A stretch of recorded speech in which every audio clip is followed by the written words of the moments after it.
Chuck Norris arrived in London early one sunny morning, greeted by the eager flashes of cameras and a small crowd of fans who had gathered to see the martial arts legend in person.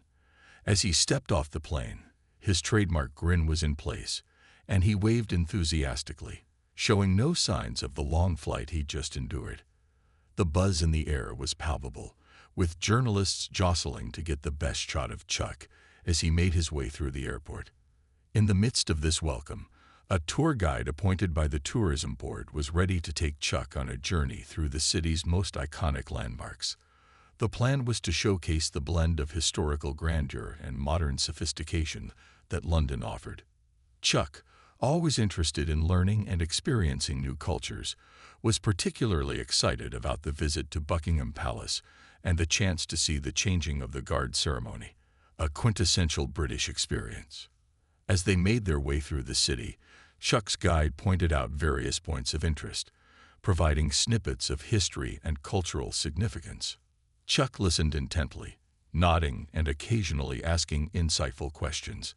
His down-to-earth demeanor and genuine interest in the stories told endeared him even more to the people he interacted with. Shopkeepers smiled as he passed, and pedestrians did double-takes, realizing who was walking beside them. Chuck's excitement was evident when they reached the gates of Buckingham Palace. The royal residence stood majestic and imposing, with its famous balcony overlooking the vast, carefully manicured gardens. Tourists from around the world pressed against the palace gates, cameras at the ready, hoping to catch a glimpse of any royal activity. The royal guards in their iconic red tunics and bearskin hats were an impressive sight. Chuck was fascinated by their discipline and the stoic nature of their duty.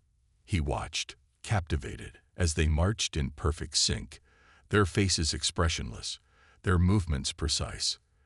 The guide explained the history of the guards and their role in the royal family's protection, adding layers to Chuck's understanding and appreciation of the tradition. As the day progressed, the initial lightheartedness of the tour grew into a deeper respect for the cultural heritage of London. Chuck's journey through the city was not just a sightseeing tour, but a deeper dive into the heart and soul of the place. His interactions with the locals, his respect for the traditions, and his openness to understanding different ways of life made the experience enriching for him and for those who watched and followed his journey through the city. After visiting Buckingham Palace, Chuck's guide suggested they explore more of the cultural gems London had to offer. Their next stop was the British Museum, known for its vast collection of art and antiquities from around the world. As they entered the grand building, Chuck was immediately drawn to the Egyptian mummies and the Rosetta Stone. His guide explained the significance of each artifact, and Chuck listened with rapt attention, occasionally reaching out to trace the contours of ancient sculptures with his eyes, respecting the "please do not touch" signs. The atmosphere in the museum was one of quiet reverence. Visitors spoke in hushed tones, if at all, and the soft sounds of footsteps echoed through the vast halls. Chuck, used to the louder, more boisterous environments of film sets and martial arts dojos, found the tranquility both new and fascinating. He appreciated the opportunity to connect with histories and cultures so different from his own, and his respect for the artifacts was evident in his careful, thoughtful demeanor. After a couple of hours at the museum, they stepped out into the bustling streets of London, where the everyday life of the city continued unabated. Chuck's guide took him to a popular local eatery for lunch, where they enjoyed traditional British fare, fish and chips, mushy peas, and a pint of local ale. Chuck was delighted with the simplicity and heartiness of the meal, and he chatted amiably with the staff, who were thrilled to have a celebrity in their midst, but treated him with the easy familiarity reserved for a regular. Post-lunch, they continued their tour at the Tower of London. Here, Chuck was fascinated by the stories of the tower's history, from its beginnings as a royal palace to its darker days as a prison and place of execution. He learned about the ravens of the tower and the legend that if they ever left, the kingdom would fall. He watched the beefeaters in their Tudor-style uniforms and listened intently as they recounted tales of intrigue and betrayal that had unfolded within the tower walls. As the day turned to evening, They finished their tour along the River Thames. The setting sun cast a golden glow over the water, and the city's skyline looked particularly striking against the orange sky. They walked along the south bank, passing by street performers and artists, each adding their unique flavor to the vibrant tapestry of city life. Chuck stopped to watch a fire juggler, applauding enthusiastically when the act reached its fiery crescendo. Throughout the day, Chuck had not only seen the sights but had engaged deeply with the spirit of London. He felt a connection to the city and its people, appreciating the blend of historical richness and contemporary dynamism that defined it. His curiosity and openness turned what could have been just another celebrity tour into a meaningful exploration of a city with many stories to tell. The next morning, Chuck woke up feeling refreshed and excited for another day of adventure. Today was special because he would finally visit the inside of Buckingham Palace, a rare opportunity not given to many. His guide had arranged a private tour, allowing him to see the grand halls, the famous throne room, and even a few areas not usually open to the public. Chuck, always one to respect traditions and rules, was eager to witness the inner workings of a place so deeply tied to history. As they approached the palace gates once again, the guards stood firm in their positions, their tall bearskin hats making them look even more imposing. Their discipline and unshakable focus fascinated Chuck. Unlike regular security personnel, these guards were trained not to react to distractions. Tourists often tried to make them smile or flinch, but they remained motionless, their eyes fixed straight ahead. Chuck admired their dedication. He knew what it meant to have discipline, given his years of training in martial arts, but this level of control was something else. The tour began with a walk through the grand hallways of the palace.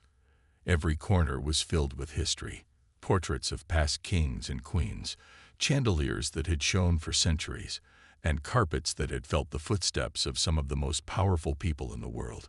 Chuck couldn't help but be impressed by the elegance and prestige of it all. His guide explained the significance of each room, telling stories of royal banquets, diplomatic meetings, and moments of history that had shaped the country. As they moved further into the palace, Chuck found himself drawn to the famous throne room. Two majestic chairs, symbolizing centuries of monarchy, stood at the far end of the room, surrounded by golden decor that gleamed under the soft lighting. He imagined the many rulers who had sat there, making decisions that had changed the course of history. The air itself seemed to carry the weight of past generations. After the tour, Chuck and his guide stepped outside into the open courtyard. The changing of the guard ceremony was about to begin, and Chuck was eager to watch. He stood among a small group of visitors, waiting as the guards prepared for their famous display of precision. The drummers began playing, and the guards marched in perfect harmony, their boots hitting the ground in a synchronized rhythm. Chuck watched with admiration. He had seen many performances in his life, martial arts demonstrations, stunt routines, and action sequences, but there was something deeply impressive about this disciplined display of tradition. It was a symbol of loyalty, duty, and respect, qualities that he valued deeply. As the ceremony continued, Chuck's curiosity grew. He had heard stories about the guards being unshakable, never reacting no matter what happened. A playful thought crossed his mind. How strong was their discipline, really? What would it take to make one of them flinch? With his natural sense of humor kicking in, Chuck decided he had to find out. Chuck stood near the guards, his curiosity growing with each passing second. The discipline and unwavering focus of these soldiers fascinated him. He had seen countless tough fighters in his lifetime, men who trained in martial arts for years, yet even they would react if someone tried to startle them. But these royal guards, they didn't flinch, they didn't move an inch, no matter what happened around them. It was as if they were statues, locked in place by sheer willpower. A playful idea formed in Chuck's mind. He wasn't looking to cause trouble, just to test a theory. He wanted to see if the stories were true. Could anything break their focus? Would a legendary fighter like himself be able to get even the slightest reaction? He knew tourists often tried silly things, waving, making faces, even dancing in front of the guards. But none of it ever worked. Chuck, however, wasn't just any tourist. He took a step closer, keeping a respectful distance, and observed the nearest guardsman carefully. The man stood tall, holding his rifle at his side, eyes fixed straight ahead. Chuck admired his commitment.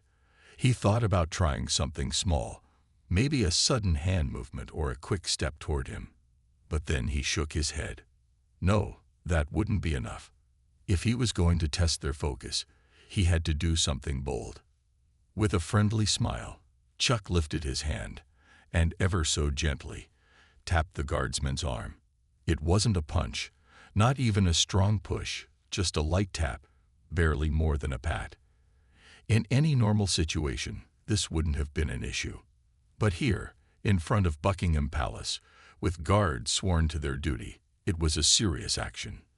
The reaction was instant. "Step back, sir," a loud voice rang out. Before Chuck could even blink, another guard moved swiftly, positioning himself between Chuck and the soldier he had touched. The once calm atmosphere now felt tense. The guard's sudden movements were precise and rehearsed, like a well-oiled machine responding to a potential threat. Chuck held up his hands, showing he meant no harm. "Whoa, easy there. Just testing a theory." A nearby officer, part of the security detail, stepped forward. His expression was firm but professional. "Sir, you are not allowed to touch the guards. I must ask you to leave the area immediately." Chuck realized the situation was more serious than he had anticipated. He had only meant to test their focus, but the guards took their duty with absolute seriousness. He respected that. With a nod, he took a step back. "No problem. I understand," he said, keeping his tone respectful. But the situation wasn't over. The security team was already making calls, and within moments, more officers appeared. The crowd around them had gone silent, watching with wide eyes. Chuck could hear whispers. Did Chuck Norris just touch a royal guard? What's going to happen now? Chuck had no idea himself. But one thing was certain. This day had just taken a very unexpected turn. Chuck stood still as the tension in the air thickened. The guards remained firm, their expressions unchanging, but the security officers surrounding him were clearly taking the situation seriously. More than a few tourists had stopped what they were doing, whispering among themselves, their eyes glued to Chuck as if expecting some dramatic twist. One of the security officers, a tall man with a neatly pressed uniform, stepped forward. His voice was calm, but there was no mistaking the authority in his tone. "Sir, we need you to come with us." Chuck nodded, understanding that things had escalated beyond his control. He wasn't the kind of guy to argue, especially when he knew he had overstepped a boundary. "All right, let's talk," he said, keeping his hands relaxed at his sides. The officers led him away from the main courtyard and into a small security office near the palace grounds. Inside, the atmosphere was quieter, but no less serious. A senior official entered, adjusting his tie as he took a seat across from Chuck. "Mr. Norris," he began, his voice professional but firm, "we appreciate your cooperation. However, touching a royal guard is a violation of protocol. These men are not just for show. They are part of the Queen's official security detail." Chuck nodded, already realizing his mistake. "I understand. I wasn't trying to disrespect them. It was just curiosity."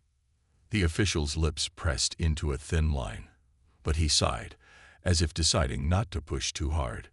"Regardless, this is an incident we cannot ignore. Given your status and the public nature of this event, we need to make a decision on how to proceed." Chuck leaned forward slightly. "Look, if I need to apologize, I'll do it. I respect what they do." The official exchanged glances with another officer in the room who had been quietly observing. After a brief, silent exchange, the official spoke again. "This is an unusual situation. Normally, any physical contact with a guard would result in immediate removal from the premises. However, given your cooperation, we are handling this diplomatically." Chuck exhaled, hoping that meant things wouldn't go further. But then, The official added something that made his stomach tighten just a little. "We are asking you to leave the country immediately." Chuck blinked. "Wait, what?" "It's a matter of avoiding further controversy. We believe it's best if you depart within the hour. We will arrange for transportation to Heathrow Airport." Chuck had faced a lot of things in his life. Tough fights, dangerous stunts, high-risk challenges, but being asked to leave an entire country within an hour, that was a first. He ran a hand through his hair, processing the situation. "You're serious?" The official gave a small nod. "Yes, sir. This is not an arrest. You are free to return in the future, but for now, we strongly advise you to comply." Chuck sighed. He had come to London expecting an adventure, but he hadn't imagined it would end like this. Still, he knew better than to fight it. "All right," he said finally, standing up. "Let's get me to that airport." Chuck sat in the black car that the security team had arranged for him, staring out the window as the streets of London passed by. Just a few hours ago, he had been enjoying the city, learning about its history, and admiring the discipline of the Royal Guards. Now he was on his way to the airport, being escorted out of the country like some kind of troublemaker. He let out a small chuckle. "First time I've ever been kicked out of a country," he muttered to himself. The security officers sitting in the front of the car didn't react to his words. They were professional, focused on their job, making sure everything went smoothly. Chuck didn't blame them. This wasn't their decision. They were just following orders. As they drove through the city, Chuck's mind replayed the moment that had led to all this. It had been a simple tap on the arm, a light, playful touch. He hadn't meant any harm, but the reaction had been immediate and serious. He had underestimated just how strict the rules were when it came to the Royal Guards. The car pulled up at Heathrow Airport, and Chuck stepped out. A few people nearby recognized him, whispering excitedly, but the presence of security officers kept them from approaching.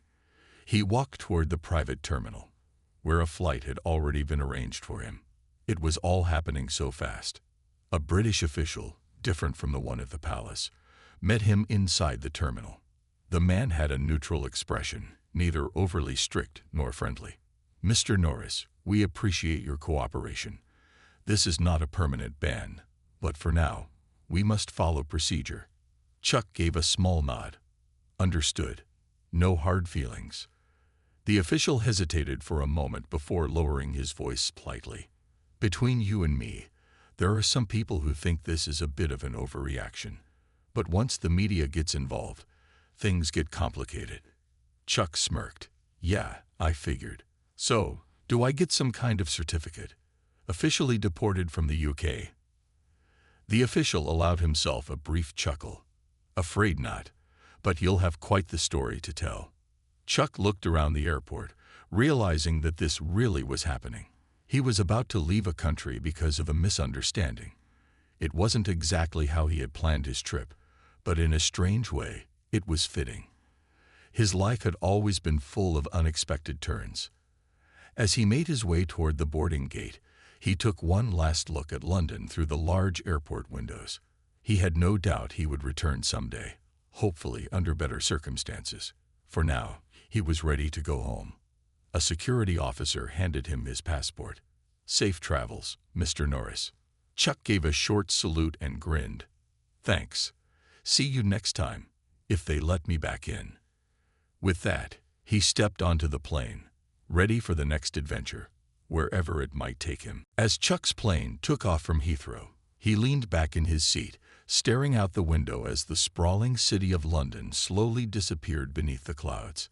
The events of the past few hours played over and over in his mind. He had never imagined that a simple gesture, a harmless tap on a Royal Guard's arm, could lead to him being escorted out of an entire country. But here he was, flying back to the United States, his trip abruptly cut short. The flight was calm, but Chuck found it hard to settle. His mind was racing. He thought about his time in London, about the history he had seen, the people he had met, and the way everything had turned upside down so quickly. He couldn't help but laugh at the absurdity of it all. It wasn't every day that Chuck Norris, A man who had faced down some of the world's toughest situations got caught up in a diplomatic incident. He pulled out his phone and checked the news. Of course, the story was everywhere. Headlines screamed about the legendary martial artist and his unfortunate incident with the Royal Guards. Some articles were more sensational than others, spinning the situation into something far more dramatic than it had been. Chuck had a knack for getting attention, but this was definitely a first. A few of his friends had already messaged him, checking in to make sure he was okay. He chuckled at the messages, sending brief responses. "It's all good, just a little mix-up," he typed, trying to downplay the situation. He didn't want anyone worrying about him. As the plane cruised at a comfortable altitude, Chuck allowed himself to relax for the first time since everything had happened. The reality of being removed from the country had begun to settle in, but Chuck was no stranger to unexpected turns in life. His career had been built on facing challenges head-on, whether it was in the ring, on film sets, or in real-life situations. A small bump like this was just another story to add to his collection of wild adventures. Eventually, the plane began its descent. Chuck could see the sprawling landscape of the U.S. below as they neared their destination. He was grateful for the quiet time in the air, but he knew that once he landed, the media frenzy would pick up again. Everyone would want to hear his side of the story. He was used to being in the spotlight, but this time, it felt different. He knew that, despite the unusual circumstances, he would laugh about this incident someday. It wasn't the ending he had envisioned for his trip, but life rarely followed the script we expect. For now, though, he was just looking forward to getting back to the familiar, to home. As the plane touched down and the wheels hit the runway, Chuck gathered his things and stood up. He wasn't defeated. In fact, he felt oddly at peace. Maybe it was the calm of the flight, or maybe it was just his natural resilience kicking in. Whatever it was, Chuck knew one thing for sure. The world was full of surprises, and he was ready for whatever came next. When Chuck stepped off the plane and into the familiar hustle of the airport terminal, he felt a wave of relief wash over him. The chaos of the past few days seemed to melt away as the sense of home enveloped him. He walked through the airport, catching glimpses of the news on the television screens as reporters speculated about his unexpected departure from London. Chuck just shook his head, smiling to himself. It was a lot of drama for something so simple. But then again, wasn't that always the way? Whenever he was involved, things tended to go a little further than anyone expected. As he made his way toward the exit, his phone buzzed with more messages.